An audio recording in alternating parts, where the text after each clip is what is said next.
Umar bin Khattab pas mau ketemu dengan Nabi sambil bawa anaknya Abdullah bin Umar. Umar bilang kepada Abdullah, Abdullah, nanti kalau kamu ketemu dengan Rasulullah, jangan lupa minta doa ya. Ya ayah, kata Abdullah.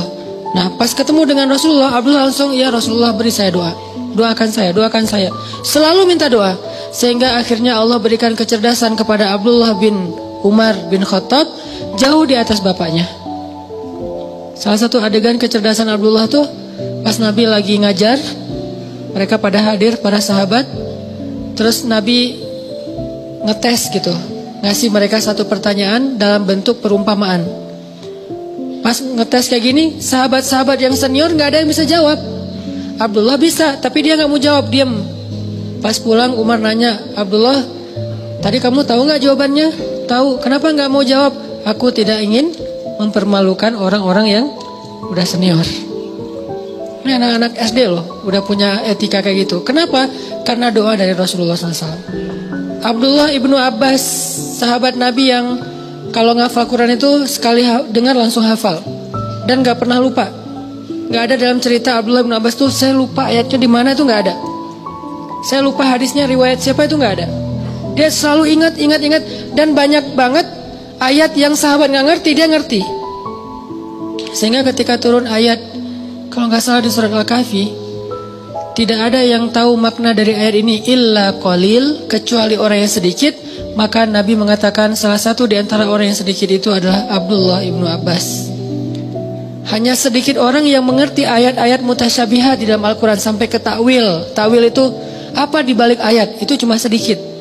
Jadi Abdullah bin Abbas itu ya, di kalangan sahabat itu mirip kayak Nabi Khidir di antara Nabi Musa. Dia tahu namanya hikmah, yang orang gak tahu dia tahu. Ini Abdullah bin Abbas, seperti Nabi Khidir di antara Nabi Musa dan Nabi Yusha. Kenapa?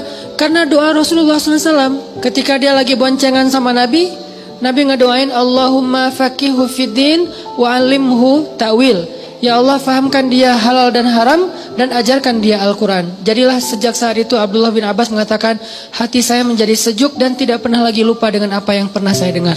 Gak pernah lupa. Doa. Siapa lagi yang didoain dan punya keajaiban dalam hidupnya? Hasan al-Basri. Doanya Umar bin Khattab.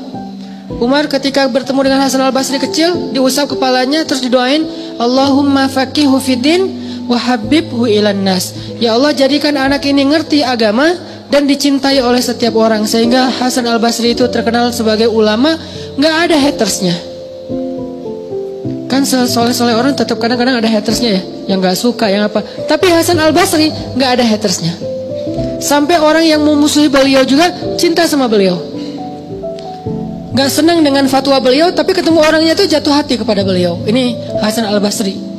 Dan ini saya biasakan doain anak saya. Kalau saya lagi ngusap kepala anak saya doakan, ya Allah, Allahumma faqihu fiddin wa habibhu ilan nas.